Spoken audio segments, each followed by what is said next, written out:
The Guardian.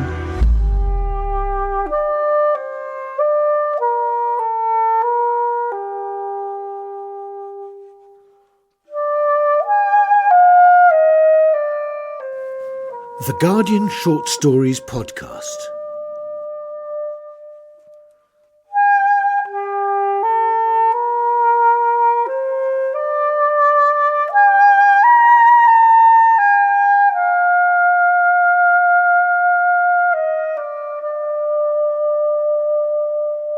Hi, I'm Nathan Englander, and I'm going to read Isaac Babel's The Story of My Dovecote. For Maxim Gorky.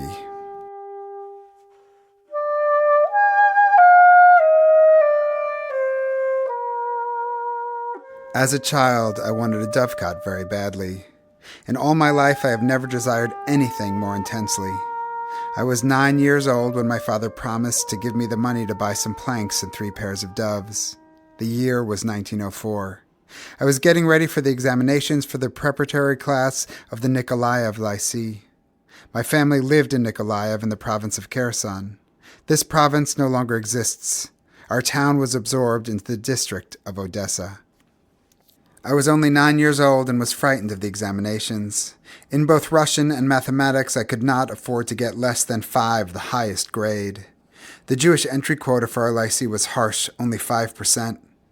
Out of 40 boys, only 2 Jews could be admitted into the preparatory class. The teachers would come up with the most cunning questions for these 2 boys. Nobody was given the kind of complicated questions we were. So my father promised to buy me doves on condition that I managed to get 2 5+. He tormented me more than I can say. I tumbled into a never-ending daydream, the long, desperate dream of a child, and though I went to the examination immersed in that dream, I still fared better than the rest. I was good at learning. The teachers, though they tried every trick, did not manage to waylay my mind and my sharp memory. I was good at learning, and so got 2 5s. But then the situation changed. Karatan Afrusi, the grain merchant who exported wheat to Marseille, proffered a 500-ruble bribe for his son. I was given a 5- instead of a 5, and the lycée admitted Afrusi Jr. in my place. My father was deeply pained by this. From the time I was 6, he had taught me all the subjects you could imagine. That minus drove him to desperation. He wanted to beat Afrusi up, or to hire 2 dock workers to beat him up. But my mother talked him out of it, and I began preparing myself for the examination next year for the following grade. Behind my back, my family talked my tutor into going over the lessons for both the preparatory class and the first class within 1 year. And, as we were completely desperate, I ended up learning 3 books by heart. These books were Smirnovsky's Grammar, Yevtushevsky's Book of Mathematical Problems, and Putsakovich's Introduction to Russian History. Children no longer study these books, but I learned them by heart, line by line. And the following year, Karavayev, the schoolmaster, gave me those unattainable 5+ in my Russian language examination. Karavayev was a ruddy-faced, indignant man who had been a student in Moscow. He was barely 30. His manly cheeks blossomed with the flush seen on the cheeks of peasant children. He had a wart on his face from which a tuft of ashen feline hair sprouted. Also present at the examination, besides Karavayev, was the deputy warden, who was considered an important figure not only in the lycée but in the whole province. The deputy warden asked me about Peter I, and a blankness came over me. A feeling that the end, the abyss, was near, a dry abyss surrounded by delight and despair. I knew by heart the passage about Peter the Great in Putsakovich's book and Pushkin's poems. I recited the poems in sobs. Faces swarmed into my eyes, mixing and shuffling deep inside like a fresh deck of cards, while I, shivering, straight-backed, shouted out Pushkin's verses with all my might as fast as I could. I went on shouting the verses for a long time, nobody interrupting my crazed rambling. Across my crimson blindness, across the freedom that had taken hold of me, I only saw Pyatnitsky's old face leaning forward with its silvery beard. He did not interrupt me, but turned to Karavayev, who was rejoicing in Pushkin and me, and whispered, "What a nation! The devil is in these yids." When I finished, he said, "Very good, off you go now, my little friend." I left the classroom and went out into the corridor, and there, leaning against the unpainted wall, I woke from the convulsions of my dreams. Russian boys were playing all around me. The school bell hung nearby over the official-looking flight of stairs. A watchman was dozing on a broken chair. I gazed at him and began to come back to my senses. Children came creeping toward me from all sides. They wanted to poke me and get me to play with them. But suddenly Pyatnitsky appeared in the corridor. Passing by me, he stopped for an instant, his frock coat undulating in a heavy, slow wave over his back. I saw emotion in his large, fleshy, gentlemanly back, and I went up to him. "Children," he told the schoolboys, "leave this boy alone." And he laid his fat, tender hand on my shoulder. "My little friend," Pyatnitsky said, turning to me, "you can go and tell your father that you have been accepted into the first class." A magnificent star shone on his chest, medals tinkled by his lapel, and hemmed in by the murky walls, moving between them like a barge moving through a deep canal, his large black uniform body marched off on rigid legs and disappeared through the doors of the headmaster's office. A little attendant brought him tea with solemn ceremony, and I ran home to our store. In our store, a music customer sat scratching his head in the grip of indecision. When my father saw me, he abandoned the music and drank in my story without a moment's doubt. He shouted to his sales clerk to close the store and rushed over to Sobernaya Street to buy me a cap with the school emblem on it. My poor mother barely managed to wrest me away from my delirious father. She stood there pale, trying to foresee my fate. She kept caressing me and then pushing me away in disgust. She said that a list of all the children admitted into the lycée was always published in the newspapers, and that God would punish us, and that people would laugh at us if we bought a school uniform ahead of time. My mother was pale. She was trying to foresee my fate in my eyes, and looked at me with bitter pity, as if I were a little cripple, for she was the only one who fully realized how luckless our family was. All the men of our clan had been too trusting of others and too quick to take unconsidered action. We had never had any luck in anything. My grandfather had once been a rabbi in Belayat Tserkov, had been chased out of town for blasphemy, and then lived in scandal and poverty for another 40 years, learning foreign languages, and started going insane in his 80th year. My uncle Lev, my father's brother, studied at the yeshiva in Volozhin, evaded conscription in 1892, and abducted the daughter of a quartermaster serving in the Kiev military district. Uncle Lev took this woman to California, to Los Angeles, where he abandoned her, and he died in a madhouse among Negroes and Malays. After his death, the American police sent us his belongings, a large trunk reinforced with brown iron hoops from Los Angeles. In this trunk were dumbbells, locks of woman's hair, Uncle's talit, whips with gilded tips, and herbal tea in little boxes trimmed with cheap pearls. The only men left in the family were Mad Uncle Simon, who lived in Odessa, my father, and me. But my father was too trusting of others. He offended people with his exhilarating welcome of first love. They did not forgive him for this, and so cheated him. This was why my father believed that his life was governed by a malevolent fate, an inscrutable being that pursued him and that was unlike him in every way. So in our family, I was my mother's only hope. Like all Jews, I was short in stature, weak, and plagued by headaches from too much study. My mother could see this clearly. She had never been blinded by her husband's destitute pride and his incomprehensible belief that our family would one day be stronger and richer than other people in this world. She did not foresee any success for us, was frightened of buying a school uniform ahead of time, and only acceded to having my picture taken by a portrait photographer. On September 20th, 1905, a list of all those who had managed to enter the first class was posted outside the lycée. My name was on that list. My whole family went to look at this piece of paper. Even Grandpa Shoyle, my great-uncle, went to the lycée. I loved this braggart of an old man because he sold fish in the market. His fat hands were moist, covered with fish scales, and reeked of wonderful cold worlds. Shoyle was also different from other people because of his fabricated stories about the Polish uprising of 1861. In the distant past, he had been an innkeeper in Skvira. He had witnessed the soldiers of Nicholas I shoot Count Godlewski and other Polish insurgents. But then again, maybe he hadn't witnessed this. Now I know that Shoyle was no more than an old fool and a naive teller of tall tales, but I have not forgotten those little tales of his. They were good tales. So even foolish Shoyle went over to the lycée to read the list that had my name on it, and in the evening he danced and stamped his feet at our beggarly feast. My father organized a feast of celebration and invited his comrades, grain merchants, estate brokers, and itinerant salesmen who sold agricultural machines in our region. These itinerant salesmen sold machines to everyone. Both musics and landowners were afraid of them, as they could not get rid of them without buying something. Of all the Jews, the itinerant salesmen are the most worldly and cheerful. At our feast, they sang drawn-out Hasidic songs made up of only 3 words, but with many funny intonations. Only those who have celebrated Passover with the Hasidim, or who have visited their boisterous synagogues in Volhynia, know the charm of these intonations. Old Lieberman, who taught me Hebrew and the Torah, also came to our house that evening. My family always addressed him as Monsieur Lieberman. He drank more Bessarabian wine than he should have. The traditional silk string slipped out from under his red vest, and he called out a toast in my honor in Hebrew. In this toast, the old man congratulated my parents and said that by passing this examination, I had won a victory over all my foes. I had won a victory over the fat-cheeked Russian boys and the sons of our roughneck rich. Thus, in ancient times had David, the king of the Jews, won a victory over Goliath.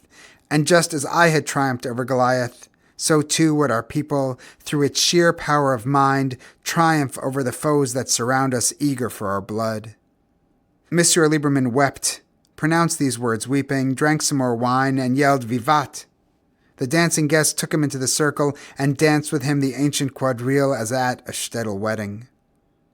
Everyone was joyful at our feast. Even my mother took a little sip of wine, though she did not like vodka and did not understand how anyone could.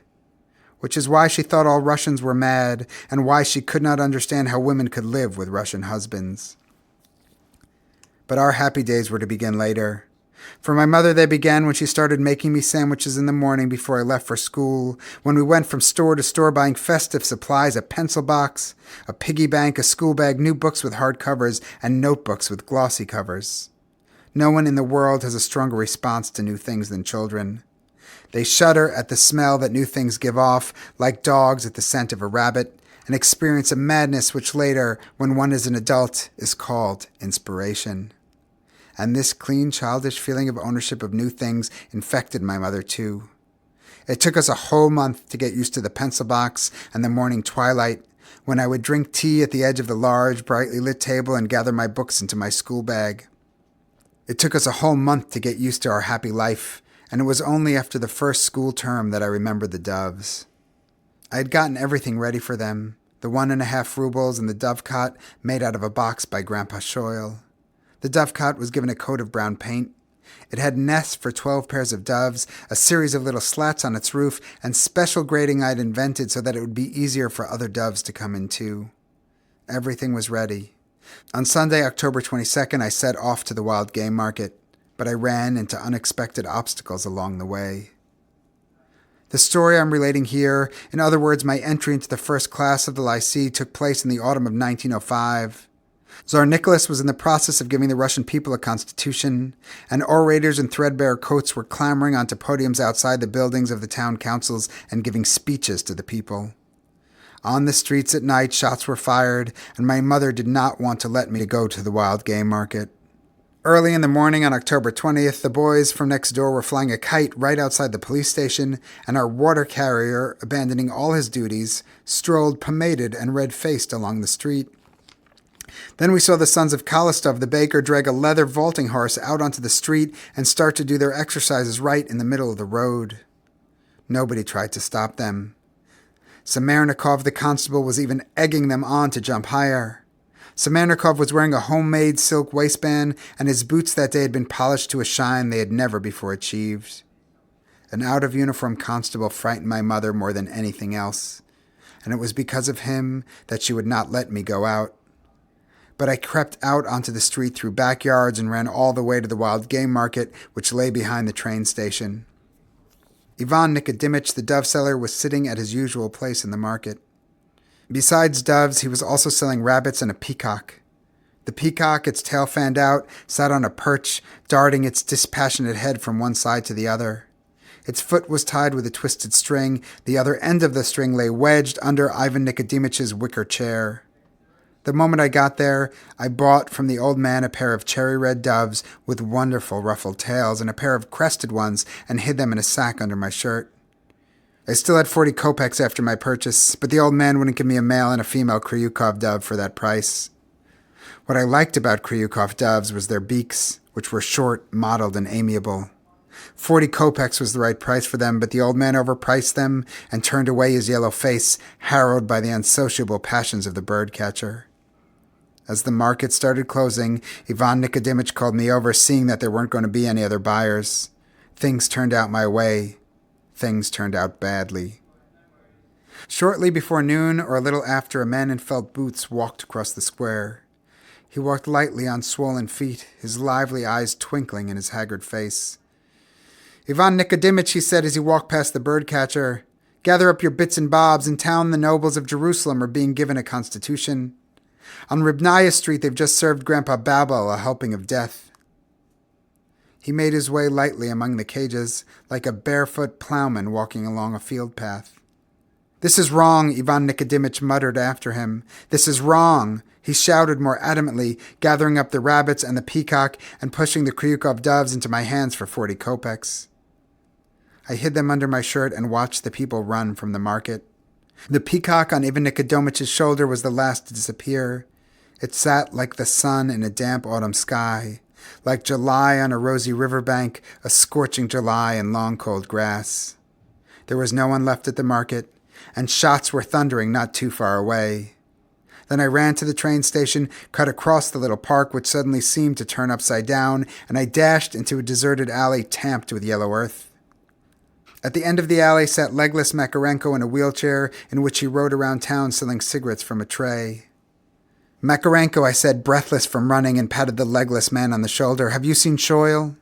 The cripple didn't answer. His rough face of red fat and fists and iron was shining translucently. He was fidgeting in his chair. His wife, Katyusha, turning her puffed-up backside toward us, was riffling through things that lay scattered on the ground. "How many have you counted?" the legless man asked her, pitching away from the woman with his whole body, as if he knew in advance that he wouldn't be able to bear her answer. 7 pairs of spats, Katyusha said without straightening up. 6 duvet covers. Now I'm counting the bonnets. "Bonnets," Makarenko shouted, choked, and made a sound as if he were sobbing. "Obviously, God has chosen me to bear the cross. Katyusha, people are carting off whole bales of cloth. These people get nice and proper things, and what do we get? Bonnets." And sure enough, a woman with a beautiful, fiery face went running down the alley. She was holding a bunch of fezzes in one hand and a bolt of cloth in the other. In a happy, desperate voice, she was calling out to her children who had disappeared. A silk dress and a blue jacket trailed after her scuttling body, and she didn't hear Makarenko, who went rushing after her in his wheelchair. The legless man couldn't catch up with her. His wheels rattled. He moved the levers with all his might. "Madame," he yelled deafeningly. "Madamochka, where do you get the calico?" But the woman with the scuttling dress was no longer to be seen. A rickety cart came flying around the corner where she had just disappeared. A young peasant was standing upright in the cart. "Where has everyone run off to?" the young man asked, raising the red reins above his nags who were straining in the collars. "Everyone's on Sobernaya Street," Makarenko whined in an imploring voice. "Everyone's there, my dearest, my very dearest friend. Whatever you can grab, bring it here to me. I'll buy everything." The young man leaned forward over the front of his cart and whipped his skewbald nags. They bounced in their dirty cruppers like colts and went galloping off. The yellow alley was once again left yellow and empty. The legless man glared at me with his dead eyes. "Well, am I not the man that God singled out?" he said lifelessly. "Am I not the son of man, huh?" And he stretched out a hand flecked with leprosy. "What have you got there in that bag?" he said, snatching away the sack that had warmed my heart. The cripple's fat hand turned the sack upside down, and he pulled out a cherry-red dove. The bird lay in his palm, its feet sticking up. "Doves," Makarenko said, and rolled up to me with squeaking wheels. "Doves," he repeated and slapped me across the face. He hit me hard with the palm of his hand, crushing the bird. Katyusha's puffed-up backside loomed before my eyes, and I fell down in my new overcoat. "Their seed has to be stamped out," Katyusha said, getting up from the bonnets. "I cannot abide their seed and their stinking men." She also said other things about our seed, but I no longer heard anything. I lay on the ground, the innards of the crushed bird trickling down the side of my face. They trickled, winding and dribbling down my cheek, blinding me. The dove's tender entrails slithered over my forehead, and I closed my uncaked eyes so that I would not see the world unravel before me. This world was small and ugly. A pebble lay in front of my eyes, a pebble dented like the face of an old woman with a large jaw. A piece of string lay near it and a clump of feathers still breathing.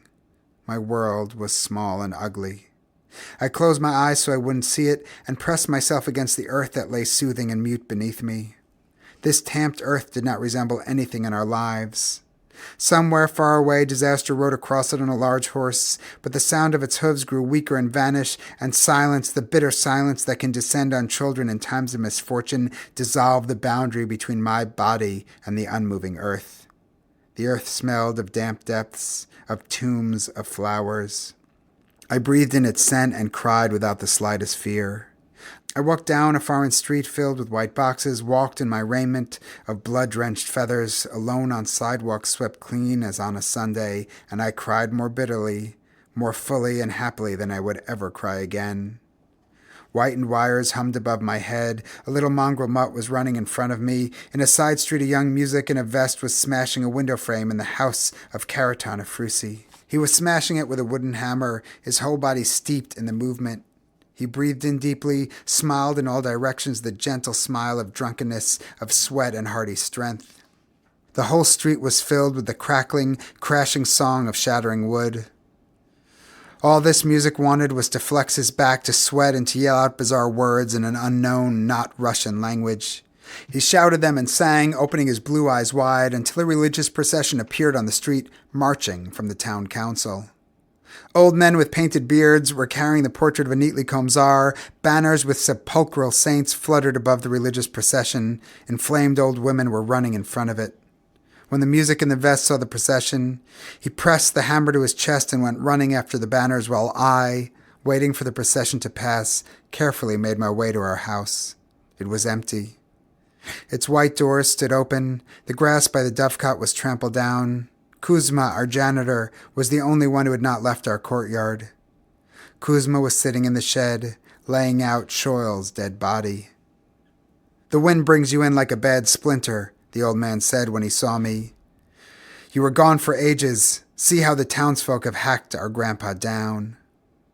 Kuzma began sniffling, turned away, and pulled a perch out of the fly of Grandpa's trousers. 2 perches had been shoved into Grandpa, one into his fly, the other into his mouth, and although Grandpa was dead, one of the perches was still alive and quivering. "Just our Grandpa's been hacked down, no one else," Kuzma said, throwing the perches to the cat. "You should have heard him curse their goddamn mothers up and down. What a sweet man he was. You should lay 2 fivers on his eyes. But back then, just 10 years old, I had no idea what dead people needed fivers for." "Kuzma," I whispered, "save us." And I went over to the janitor, embraced his old bent back with its crooked shoulders, and peered at Grandpa Shoyle from behind the janitor's back. Grandpa Shoyle was lying there in the sawdust, his chest crushed, his beard pointed up, rugged shoes on his bare feet. His legs, spread apart, were dirty, purple, dead. Kuzma was bustling around them.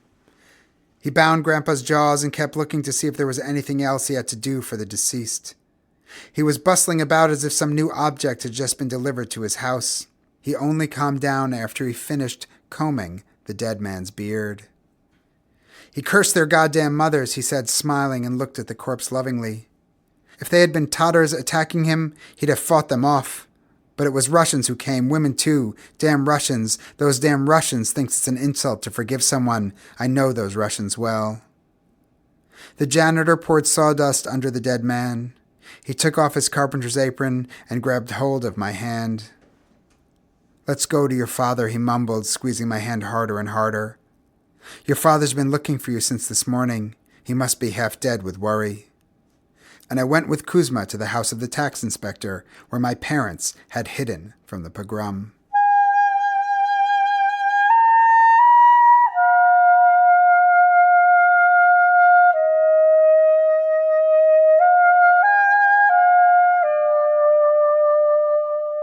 Now here's Lisa Allardyce, editor of Guardian Review. Tell me, why did you choose this story? Yeah, I chose it simply because it's close to my heart. I actually referenced it in my last book. I had a character, declare it close to his heart, but there's a reason for that. And I teach it a lot. I think about it a lot. It's just an unbelievably beautiful story to me. I mean, I know it's dark and depressing, but I love his child narrator self. But what I really love is it's what a short story does. Simply, it's what a short story can do best in that way, which is what it's about as a kid who's been promised, some doves if he does well on his exams. That's what it is, but it's actually a history of the Jews in Russia. It's about pogroms. It's about, the end of Tsarist Russia. It's about, the inequalities of the place. It's about, life in these, sort of shtetl towns, or it really contains his whole universe. And that's why, to me, it's just so beautifully structured, because it's always on point. Pass the exams, get the doves, but really the whole world invades this story. I mean, that's what history is for so many people. I used to think about this all the time when I lived in Jerusalem, where really people are just trying to go about their business, and, politics and history and, violence just invades the day to day. And to me, it can't sum it up more, because it even has its own drama on the family front, right? There's the drama between the mother and father, and just how they choose to be in the world, or the fact that the father wants to have this rich merchant beat up who's buying his way into school. There's already their own mini dramas and mini tensions and mini corruptions and many threats of violence, and even that doesn't make a complete world for them, because there's these outsiders who literally turn it upside down. That's why I love, this is the point, it becomes this violent story, but it's also, the observations are so beautiful, like these pulling this pommel horse out to do gymnastics in the street is a sign of oncoming trouble, just that order is coming apart, much like you say the front of the story, it's buying doves and leads to pogrom. Even that center area where the pogrom is happening, it starts with almost a sweet, joyous, that's the point. We're not of that time, thankfully, and don't know that. But even just this small idea of seeing the policeman not in his formal dress, it's, the idea of things that they happen in history, but they don't happen. How much of the stuff that we take as like the waves of history are also premeditated, that the policeman has polished his boots, or just the description of the peacock on that man's shoulder is devastatingly beautiful. What do your students in 21st century New York make of it? They love it because I insist that they love it. I don't know if they've tried to do anything else but love it, but I won't have any other outcome. No, it ends up being a good story for discussion. As I said, it's just so massive, like so simple a premise, and so that turns into such a massive story. So I always think it's a good teaching story, but not actually, I actually could take all that back, because truly why I teach it is because it makes me feel a certain way. I don't care about editions or anything. Just get whichever one you want. The translation I read on the plane coming over to visit you and the one that I just read here are just utterly different. I don't remember, the cat, the shoes turn into clogs, the fivers are kopecks, the Cossacks turn into Russians. To me, even some of the most beautiful descriptions, I'll have them just read out a pretty line, and to hear, 4 or 5 versions of the same line that are all beautiful, but all really different. It's just even a good discussion of what makes meaning, what makes story, even, about the art of translation in its way. But yes, I have to say, every time I read this, I not only have a different experience because of space and time, it's because I keep ending up grabbing a different translation, and it always seems a different story. It's quite funny in places as well, isn't it? I liked the line, like all Jews, I was short in stature, weak, and plagued by headaches from too much study. Yeah, I was going to say, it's almost, it makes me giddy to read that line, which is like, would be anti-Semitic from the outside, but from the inside, it's very Woody Allen. It's almost like the precursor to a certain kind of idea. Because you know what? As tough Jews go, like Babel, he wore his glasses and stuff, he kept them on his head, but he rode with the Cossacks. I mean, he was a tough guy. He was, of course, the great Russian Jewish writer, and you are now the Jewish writer of the short story at the moment. How much of an influence has he been in a broader scale? That's very generous, but he's a huge influence. I mean, it's just, to me, it's specific books and specific moment. I remember when I moved to Jerusalem, this is really at the start of '96, I didn't even have my apartment. I'd rented a place for the summer with a friend. Like, I just had a mattress on the floor, and I remember sitting there just reading through the Odessa stories of childhood and his Red Cavalry stories of, being in the, army and riding with the Cossacks and stuff, and the way his collected stories break down. And again, the collections also change how they're organized. But yeah, just to see these different sections and see a writer's development and his point of view shift and his concern shift and his life change through story. I'm a wild fan of these stories. I swattily Googled it just before I saw you, and Harold Bloom had, of course, written an essay about it, and he says that this story is so good because it contains so many of the faces of Jewishness, and that every sort of Jewish stereotype is in it, from the pessimistic mother to the overachieving child, etc. Is the Jewishness something that attracts you to him as a writer specifically, or is it more as a craftsman? My Jewish experience is absolutely nothing like his in any way, except that we both rode with the Cossacks. It's, to me, the idea of growing up in a closed world, in a bubble of a world inside another world. I think that speaks to me less than the fact that the story, whether it says tzitzit or ritual fringes or whatever, it's less the cultural element to me than what it felt like to grow up in a town inside of town. That was my experience, to be in a really religious community surrounded by another. Like, yes, there's the cultural connection, but I think it's that experiential feeling of feeling other or outside, except as soon as you stepped into your world, it was its whole universe. So I think the metaphysics of it is what attracts me more. Why is the short story to you your chosen form? The short story really is close to my heart, and I feel like there's been as many novels as have changed me completely. I feel like there are singular stories that have just really affected the way I think and the way I am and the way I see the world. But when I'm writing a novel, I'm like, the novel is the only form. And when I'm writing the play is the only form. I think it's okay to become absorbed in the moment and be utterly, a cheerleader for that thing. But yes, from my start, I started with stories. I've come back to stories, and I don't ever plan, no matter what else I'm working on, not to be writing stories in this life. And I think maybe I just see it as an organic, natural style. It's how story forms. I could tell you a story now that's as long as a short story. We've all had those phone calls. I feel like it's that. Every once in a while someone tries to tell you, a friend's, upset and wants to tell you a novel-length story on the phone. But you have to be a really good friend to sit through that or not ask to call back in a while. I really feel like this is actually in time and space. It is really once, I think people started using language and started communicating in that way. I really think this is the natural size of told story.